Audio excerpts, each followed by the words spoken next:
Hello and welcome to this video. This is Mind the Music and my name is Sami. So today it's time to discuss the new Lemon Twigs album Look for Your Mind, which is out now on Captured Tracks.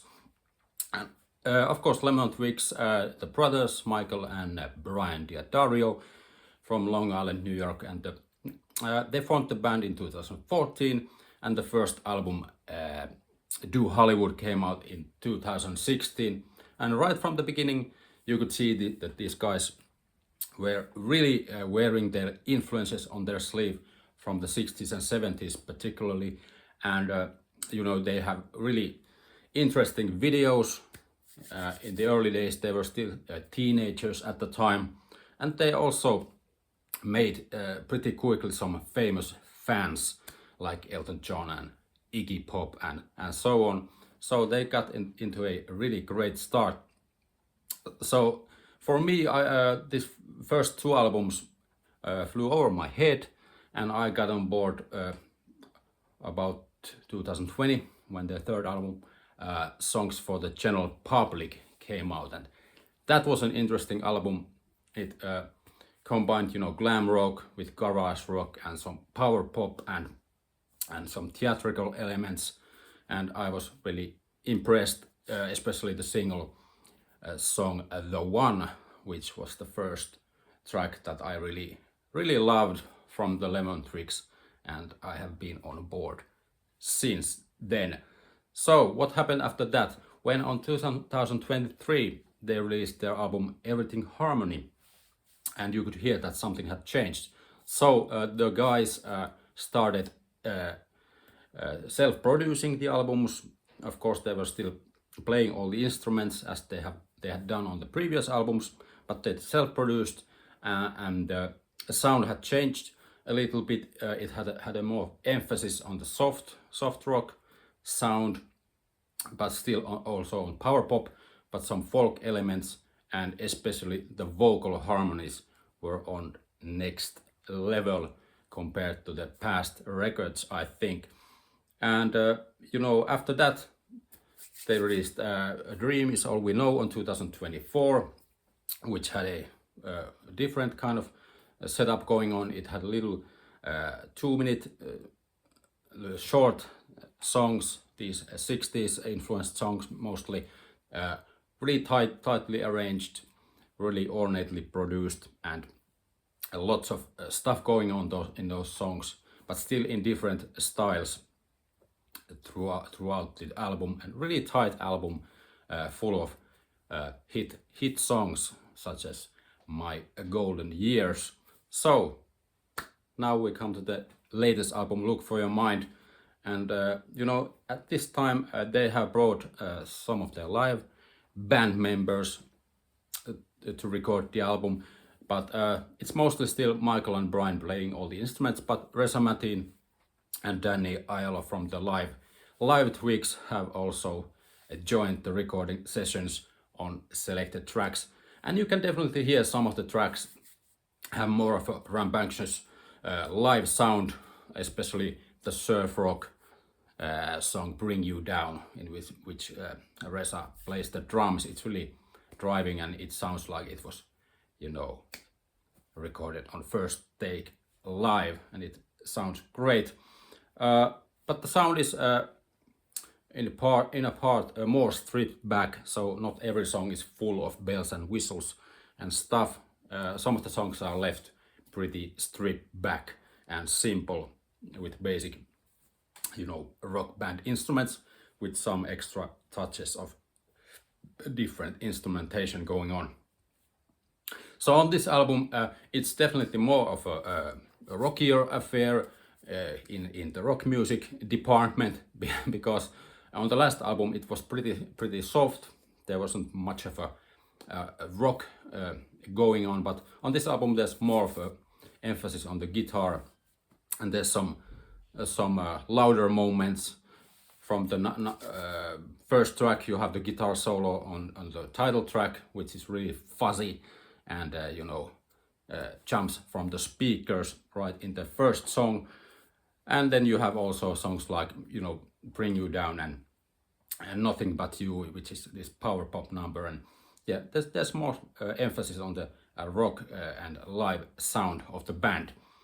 Uh, Another thing which is interesting, there's some themes. Of course, there's much of these romance and relationships theme songs again, but there's also some themes of paranoia and the state of the culture, maybe talking about the US of A, I don't know, and also technology taking over and people losing their jobs, and there's some tracks that are definitely more in that vein, and it really makes a good mix with these different themes on this album. And also there's songs like Gather Round, which talks about unity and the need to come together and think about a better solution for the day, because we all are on the same boat. So the positives of the album, the musicianship is of course, as always, through the roof. The arrangements are wonderful, and the vocal harmonies are even better than before, if it's possible.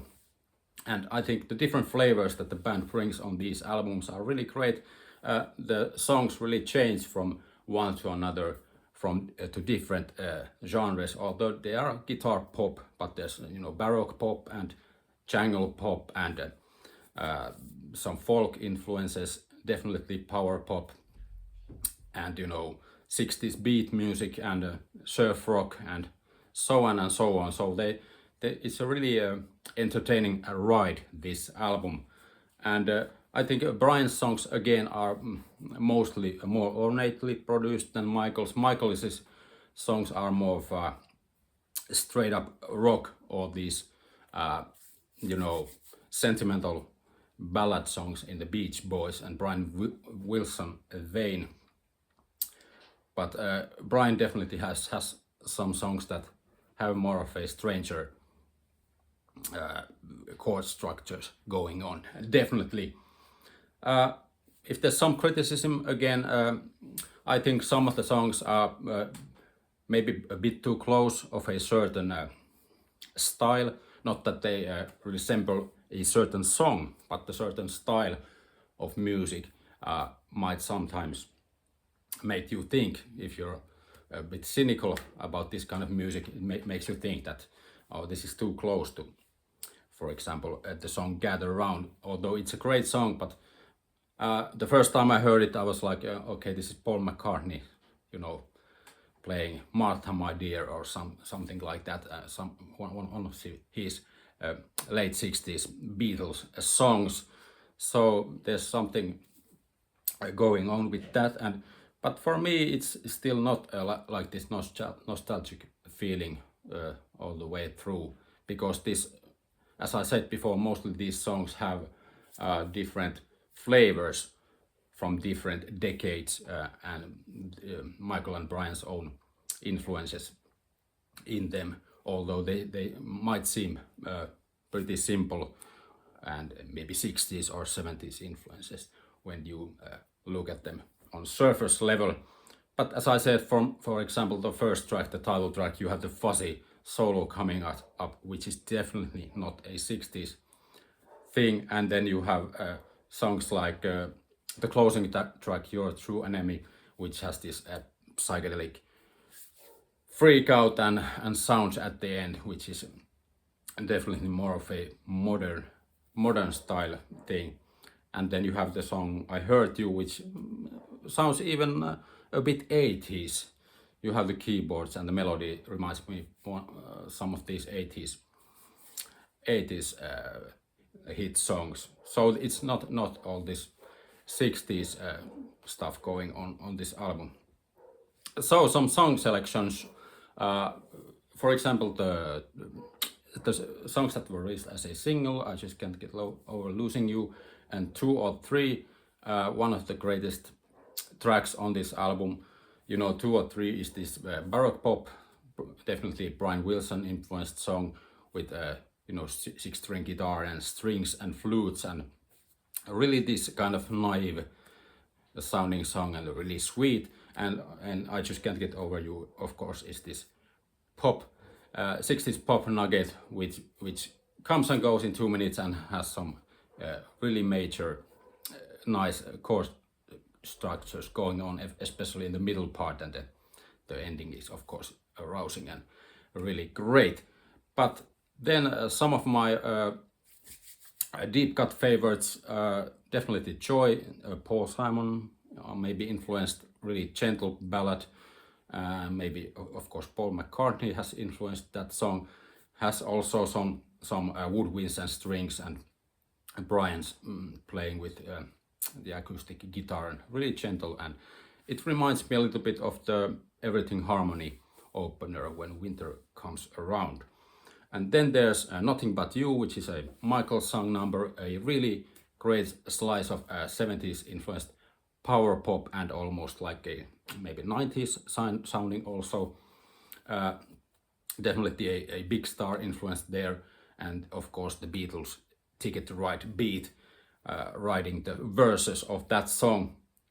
And then there's My Heart Is in Your Hands Tonight, which is sung in this like early 60s doo-wop style, and a really nice melody right there with some sunshine pop and Beach Boys harmonies again, of course influences going on there, but definitely a great melody on that song. But as I have spent a week with this album, I think my favorite track as of now is a Brian song number, Fire and Gold, which has, the guys have said, it has some folk influences, folk rock influences, definitely, yeah.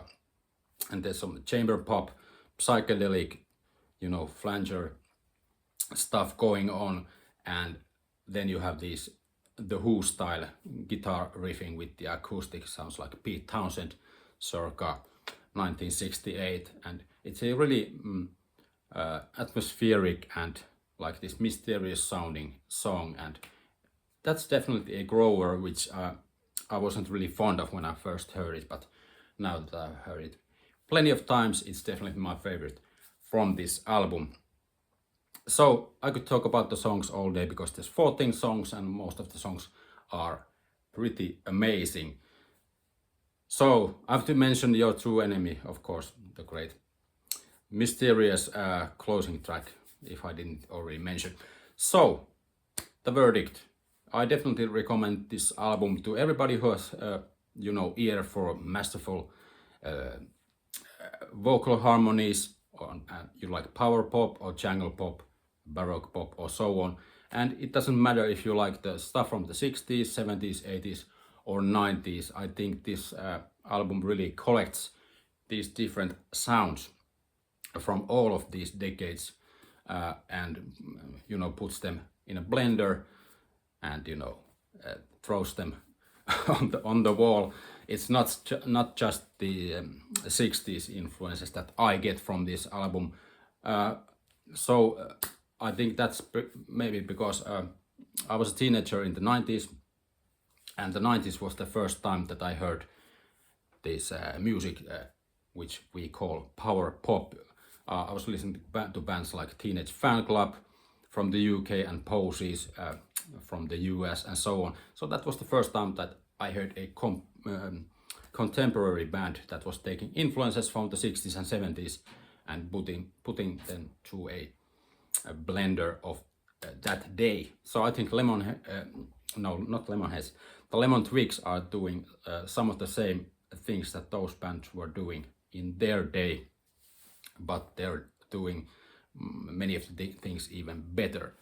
So there's definitely, I think, also a 90s influence going on in this album on some of the songs. Yeah, but the question is this their best album so far? It's too early to say, maybe, but the last 3 albums have been so great that it's pretty difficult to rate which album is the best. Of course, Everything Harmony for me was really the big breakthrough for me personally, so I hold that album in a high regard. And also I think the guys are still young, and I think their true major masterpiece is still coming sometime in the future. And for the future, I hope that they really branch out and try different things in the future, because it seems that they can do pretty much everything they want at this point. So I have pretty high hopes for these guys in the future. And yeah, if you haven't seen the band live and you can't see them live for some reason, go on YouTube and watch some of their recent live clips. You can find plenty of them on the tube, so you can see what's going on with the Lemon Twigs and how they hit it live. So, have you heard the record? What do you think about it? What are your favorite tracks? Your favorite Lemon Twigs albums and so on? What do you think about the Lemon Twigs? Leave a comment below, and as always, remember to subscribe, like, hit the notification, and I will see you in the next video. Bye.